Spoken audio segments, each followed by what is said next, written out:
Hai guys, balik lagi dengan kita di Flash Gadget Channel. Jadi nggak kerasa banget ya, udah mau penghujung tahun 2020. Dari awal tahun sampai akhir tahun 2020 aja, udah banyak banget nih smartphone yang rilis resmi di Indonesia. Mulai dari yang entry sampai yang flagship. Nah, di video kali ini kita udah milihin beberapa smartphone terbaik menurut kategorinya masing-masing, termasuk juga smartphone terbaik pilihan para netizen Indonesia selama tahun 2020. Penasaran smartphone-nya apa aja? Langsung aja kita mulai dari kategori yang pertama.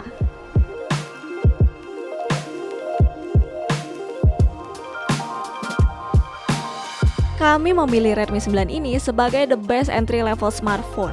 Karena Redmi 9 adalah smartphone yang punya harga paling affordable, tapi bisa nawarin berbagai fitur yang termasuk paling lengkap di kelasnya. Mulai dari quad kamera, Helio G80, sampai 5020 mAh Quick Charge 18 Watt. Sulit sih rasanya buat nggak milih Redmi 9 sebagai salah satu yang terbaik di kelasnya.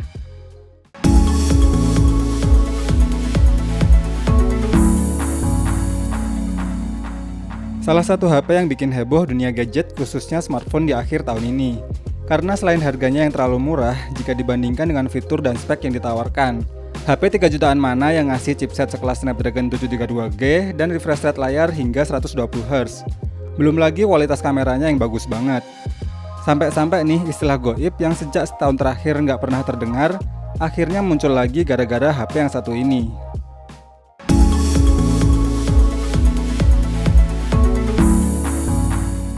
Best smartphone flagship di tahun 2020 ini jatuh di Samsung Note 20 Ultra. Awalnya sih tim Flash Gadget terpecah nih antara pilih iPhone 12 Pro atau Samsung Note 20 Ultra. Karena kedua flagship ini memang punya plus minusnya masing-masing dan sama-sama punya predikat terbaik di kelasnya. Tapi keputusan dengan suara terbanyak ada di Samsung Note 20 Ultra yang pada akhirnya paling banyak dipilih berkat faktor fleksibilitas ekosistemnya.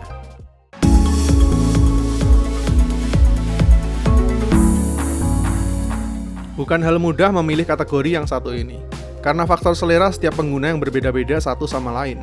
Namun pada akhirnya kami memilih Vivo X50 Pro sebagai smartphone dengan desain terbaik tahun ini karena ini adalah salah satu smartphone flagship yang berani tampil paling beda dibanding lainnya, berkat desainnya yang sangat sleek dan tipis. Dimana flagship lain yang kian hari terasa semakin tebal. Dan bisa dibilang Vivo X50 Pro ini punya handheld terbaik di kelas flagship karena beratnya yang begitu ringan. Jadi kami sangat mengapresiasi keberanian Vivo tampil beda dengan Vivo X50 Pro-nya.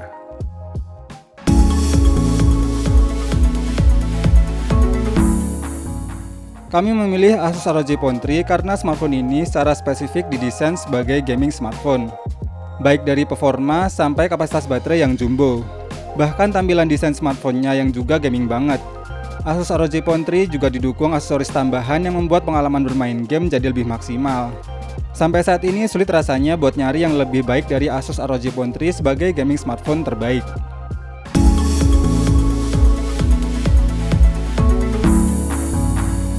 Sangat mudah bagi kami untuk memilih Huawei P40 Pro sebagai smartphone yang menyediakan kualitas fotografi terbaik. Karena Huawei P40 Pro ini bisa dibilang punya berbagai pilihan lensa dan fitur yang semuanya terbilang terbaik di kelasnya. Mulai dari low light, tele, wide, bokeh, sampai super slow-mo video recordingnya. Begitu juga dengan AI-nya yang sangat bagus dan mode Pro-nya yang sangat-sangat fleksibel sehingga dicintai hampir semua orang mulai dari yang masih awam sampai profesional fotografer sekalipun. Kenapa kami nggak pilih Huawei Mate 40 Pro? Itu karena sampai video ini dibuat kami belum sempat hands-on langsung produknya karena waktu launchingnya yang ada di penghujung tahun.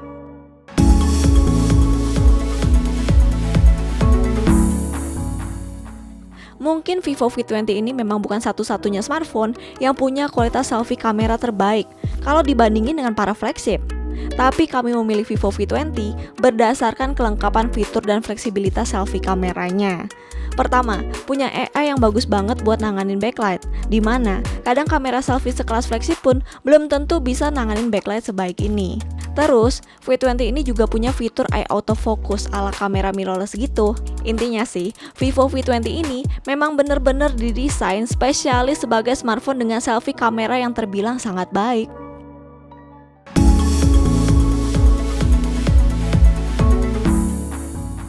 Untuk smartphone best value di tahun 2020 ini jatuh di Xiaomi Mi 10T.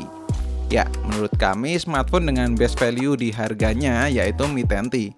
Dengan harga jual di 5.999.000, kamu sudah dapat performa kelas high-end dengan Snapdragon 865, layar refresh rate 144Hz, serta fast charging 33W. Dan nggak ketinggalan kuat kamera 64 MP yang bisa merekam hingga 8K. Nah, dengan segala kelengkapan itu tadi, Mi 10T memang pantas dinobatkan bahkan sebagai flagship killer, dan kali ini menjadi best value dan price to performance menurut kami. Dan yang terakhir adalah beberapa smartphone terbaik berdasarkan People Choice sebagai berikut.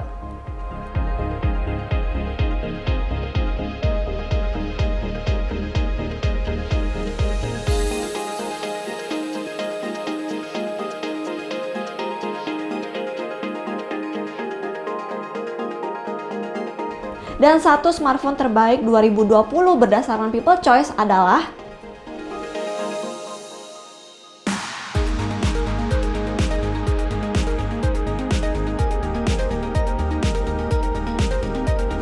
Oke guys, jadi itu tadi beberapa smartphone terbaik berdasarkan pilihan kami dan juga People Choice, pilihan netizen Indonesia selama tahun 2020.